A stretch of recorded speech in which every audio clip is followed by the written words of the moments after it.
Sustainable Materials and Research Unit within CalRecycle, and that's the agency that oversees California's many recycling programs. For more than 25 years now, Jim has worked with the glass and plastic industries to expand the use of recycled feedstocks. And he's been managed projects related to end-of-life pathways for packaging, plastics, and carpet, including optical sorting, life cycle assessment, and extended producer responsibility issues. He was the lead author of a comprehensive report called Bio-Based and Degradable Plastics, Understanding New Packaging Materials and Their Management in California, which we know is a bellwether state for the rest of the nation. Jim also analyzes recycling-related bills that are introduced into the California legislature and advises interested parties about that. And today you'll be hearing about an overview of state policies and programs that reduce disposal of plastics, lower greenhouse gases, and prevent land and marine litter. So please join me in welcoming Jim Hill. Thank you. Appreciate the opportunity, and I'm glad you guys decided to come to California. California, there's a lot happening in the world of plastics recycling. I'm going to take maybe a little bit different perspective or a different viewpoint than some of the speakers here. Obviously, I'm not from the private sector. I'm the token government guy. And what I wanted to do is give you all sort of the 30,000-foot level of some of the policies and programs we have in California now and where we're going in the near future. Although trying to predict that would be sort of ridiculous, I suppose. How are we doing on the PowerPoint there? We're good? Okay.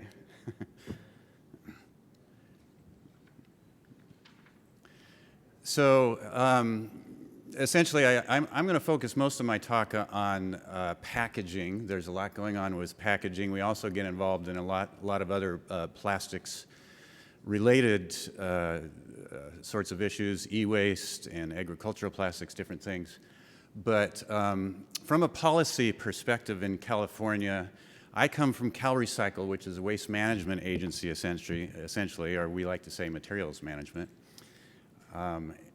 There are really four major policy drivers that drive what happens in California, and so waste management is one of those, but obviously there's also climate change, which is still a big issue in California, new legislation and so on. There are the oceans, obviously with a state of 1,000 miles of coastline, the oceans are a big deal. And green chemistry, or as the programs are called nowadays in California, safer consumer products. So I just want to touch on those four real quickly. In California, climate change legislation is not going away. You may have heard our cap and trade program is looking like it's going to be extended. There are new goals that have been set in place by new legislation.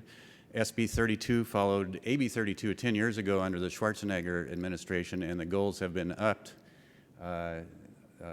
to 40% below 1990 levels by the year 2030. So the message here is that's a huge driver of what happens with packaging generally and plastic packaging as a piece of that. As the previous speakers talked about oceans, most research suggests that 80% of plastics coming into the ocean originates on land. You know, I used to think growing up here in California, it was all that stuff that ships were dumping over the side of the boat, but that's not really the case. It's all the waterways and all the different ways in which plastics end up in the ocean. So that's a big deal, of course. I won't go into all the details. You've heard that. Safer consumer products, again, legislation probably 10 years ago or so, which is the notion of that you can design products. If you can design products better at the beginning of their life, then you have a better chance of reducing toxicity, reducing waste at the end of their life. So it's a dramatic change from typical regulation over the years, which we would consider end of the pipe, if you will. This is the notion that you can design products better right up front. So again, that's moving forward, albeit somewhat slowly, but it comes under the purview of our Department of Toxic Substances Control. So that is a big driver. And then I end up here with solid waste in California. That's where my agency comes in. California has significant legislation that requires a goal of 75% source reduction, recycling, or composting by the year 2020, coming right up. Now, our old laws, which are like many states, are kind of our rates and dates laws, required what we call diversion from landfills at 50% was the original goal, and cities and counties could be fined.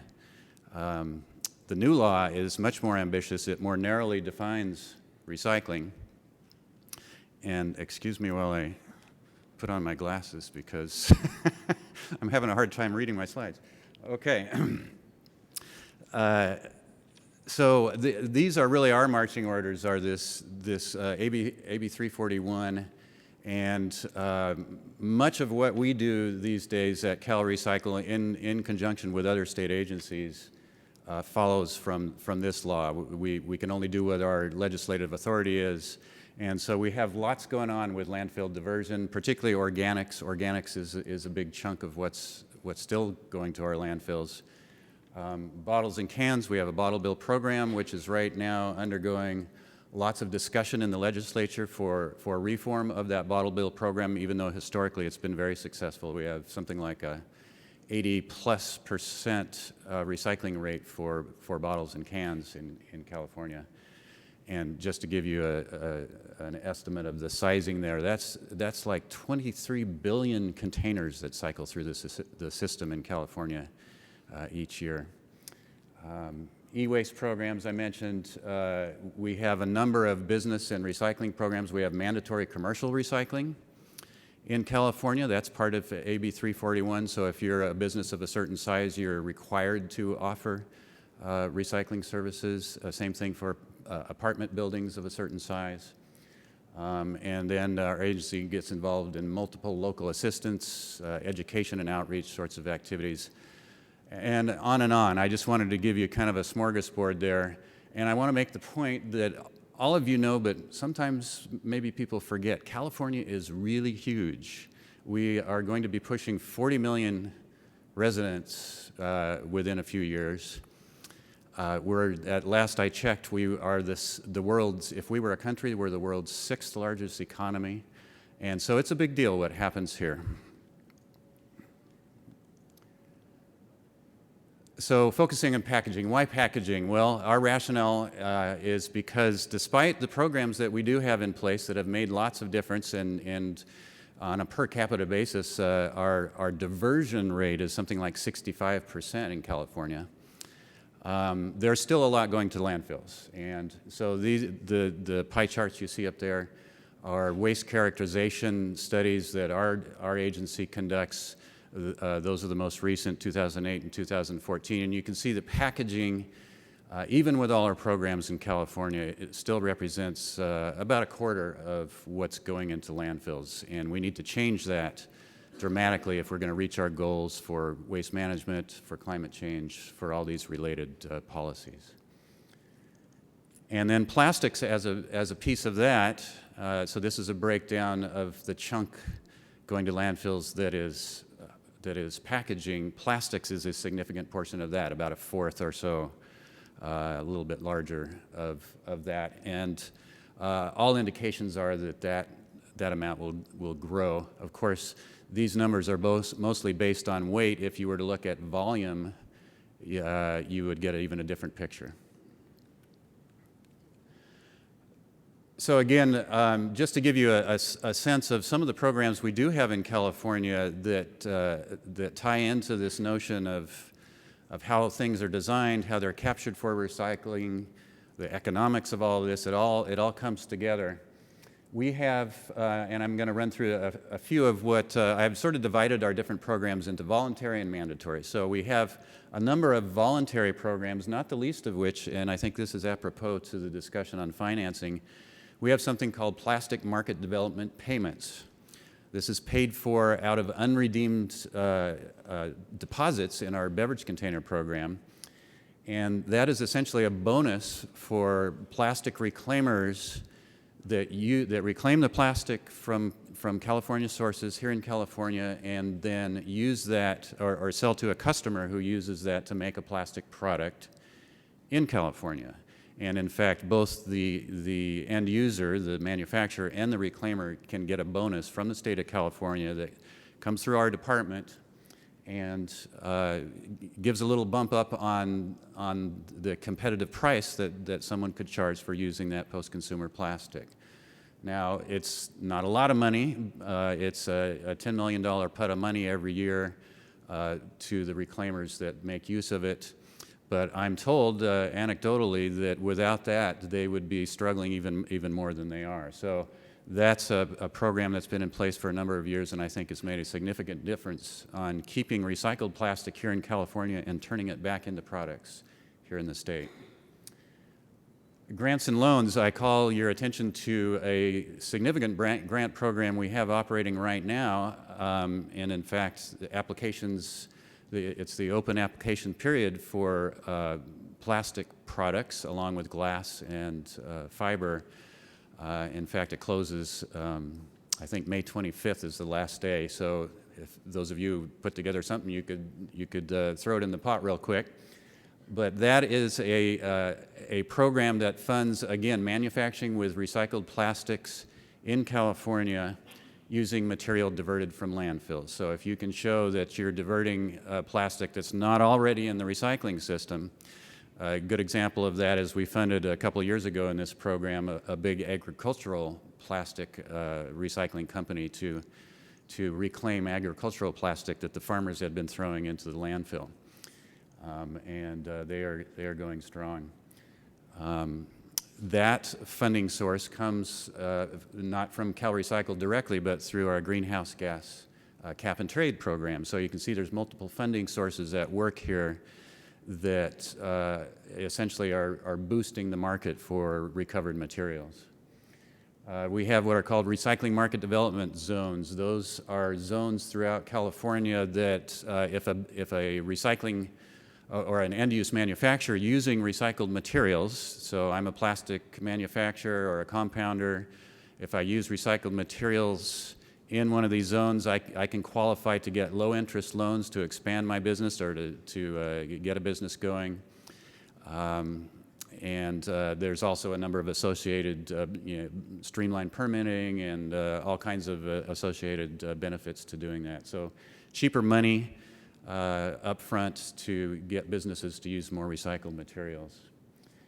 Environmentally preferable purchasing. We have a big program in California at the state level and many local governments as well to give preference to products that use recycled materials, and plastic is part of that. So if you're providing a plastic product to the state of California and even through the state of California, you can sell to local governments, you'll get preference for using recycled products. Up to a point, it's sort of a complicated law, but there are definitely buying preferences. And then we have a number of business outreach. We have, at the state level, we have staff that are assigned to communities across California that work with locals to increase recycling in various ways. So that's a taste of what's been going on. Some of these programs have been going for a number of years. Some are newer than that. I want to move to mandatory programs. And people think about regulation, they think about mandatory, but I do want to make the point that keep an open mind about this. The markets in California operate within some of the programs that we have, and I think some of the recyclers here would tell you without some of these structures, they would have had a hard time even getting started some years ago. So not the least of that are recycling collection programs. That seems a little bit like a no-brainer, but because of the state mandates for diversion and recycling, virtually every community has collection programs. Most have curbside programs now. As I mentioned, there's new mandates for commercial recycling and building owners. Product labeling, that's something you may not think too hard about, but that has a tremendous impact on markets, or potentially an impact on markets for packaging and products that use recycled materials. Without going into too much detail, the resin identification codes, or those little numbers on the bottom of the bottles in the containers, numbers 1 through 7, there's been a great discussion within ASTM for the past several years to reform that system.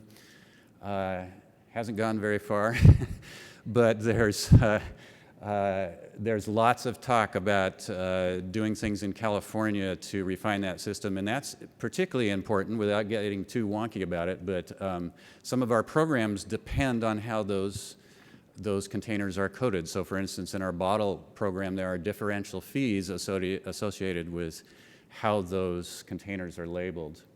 Another labeling issue is the issue of degradable plastics, or some people call them bioplastics. Bioplastics is a nebulous term, but there are bio-based plastics and also plastics that degrade in some way. In California, there's legislation that essentially does not allow you to put a marketing claim on your package that says, this package will biodegrade. You can't do that by law.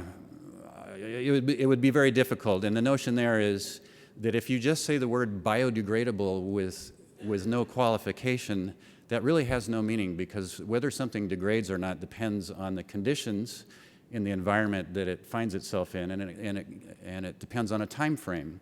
And if those things aren't specified, and there are no universal standards for those, by the way, it really doesn't make any sense. So you can't label stuff, plastic products, biodegradable in California at this point in time. We do have allowable labeling for certain compostable products, which is different, and there are ASTM standards for that. But again, tying this into markets and demand for recycled products, how those claims are made on a product and what the consumer thinks they're getting is critically important. And actually our Attorney General has brought lawsuits against some companies for essentially greenwashing. So now I'm moving kind of up the hierarchy, if you will, to more mandatory programs, but that have limited producer responsibility. So that phrase, producer responsibility, is something you've probably heard a lot, and I'm sort of leading up to right here. That is placing more responsibility on the producers of plastics in the first place, whether it's in the design phase, whether it's through regulation, through voluntary or mandatory means.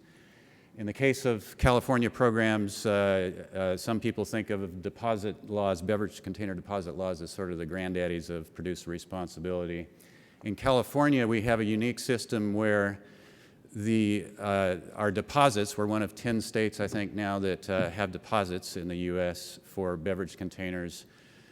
Uniquely, ours go to state government. I think maybe Hawaii has mimicked some of our system, but our agency, CalRecycle, receives the money from beverage manufacturers, and we hold on to that money and we don't release it until the consumer takes the empty back to the recycling center. And by doing that, we're holding on also to the money that doesn't get redeemed by the consumer. So right now our recycling rates are something like 82% in a over $1 billion program. That means something like $200 million is available in those unredeemed funds to go to other activities, and indeed they do. They go to grant programs, they go to purchasing recycling bins for local communities. Some of those monies go back to curbside programs through our bottle bill, which is unique. Particular to producer responsibility, there's an element in the bottle bill that requires producers, beverage producers, like let's say Coca-Cola or Anheuser-Busch, to pay what's called a processing fee if the cost of recycling is as greater than the value of the material on the open market. So in theory, the producer is making up the difference to the recycler to pay for those costs. So this is an important financing mechanism that maybe hasn't been discussed here before. Now that's in theory. Over the years, that processing fee has changed. I better speed up here. That processing fee has changed, and there's a lot of debate going on in our legislature right now, but suffice to say that there could be big changes coming to how our program operates, but it's something to keep in mind. We have minimum recycled content laws in California, and that's another big market pull mechanism, that if you require a certain amount of recycled content and products, that'll pull materials through the system. That's being talked about again. It hasn't been talked about for a while, but there's lots of discussion about that in Sacramento. And of course, most of you have probably heard about the recent grocery store bag ban. That has, I should just point out real quickly, plastic bags are still allowable in grocery stores if they meet reusability standards and if they have, at this point in time, 20% recycled content. And that's a big deal. That's another sort of pull mechanism to pull those recycled materials through the system. That will go up to 40%. So I'm not going to go into all of this, but suffice to say that CalRecycle has been pursuing larger packaging goals over the past several years. We've invited stakeholders from all across the supply chain, the value chain, all the way from raw materials to end of life, to get people together and say, okay, if our problem with CalRecycle is still too much going to landfills or ending up in the ocean or not being sustainable, essentially, and the associated greenhouse gas and possible toxic effects, what can we do to reduce that amount that gets wasted? Other speakers were talking about that. And the upshot is we've held workshops and get-togethers and all kinds of stuff over the past few years. We invited producers of, in particular, brand owners to come to us. Our initial workshops suggested that they wanted voluntary systems, and we said, okay, well, if you want a voluntary system, show us what you can do collectively to reduce the amount of packaging going into the landfills and oceans. And they came back, and I don't want to downplay this. There's some great things being accomplished at quite a few companies, but collectively, our assessment was that there was not a comprehensive solution there. And our director then, as of last year, told us as staff to move forward and develop a mandatory packaging model, whatever that might look like, that we will present probably at the end of 2017 or maybe in early 2018. So some sort of mandatory system for packaging writ large in California that will address these concerns of too much plastic in landfills, too much plastic going to the oceans, and so on. And that's kind of where we are right now. We held a workshop in March. I don't want to go into all the details, but one point I do want to make is that this is not legislation at this point. We as staff are collecting ideas. There's been a number of ideas that have come up. Lots of issues you can see there, and you can see on my PowerPoint once it gets posted. But I did want to talk a little bit about extended producer responsibility. Some of you have heard that. It's a bit of a buzzword. That extends producers' responsibility, so the manufacturers of plastic products, and this is where a lot of, I think, folks in this room come in. It extends that all the way up the chain, and at the far end of the spectrum, you have European-style systems where producers actually pay for the entire materials collection system as well as operate it or have someone operate it on their behalf. That's being looked at in California for packaging. But I want to make a point that, people talk about EPR in all kinds of ways. Different people have different definitions. There are many, many flavors, and it's a spectrum.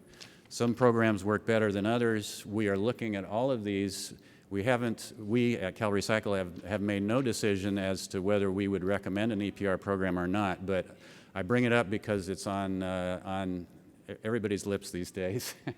And I encourage you to go to our website there, calrecycle.ca.gov. We have a checklist of essential producer responsibility elements, all the nitty-gritty wonky details really do make a difference. How do you define producer?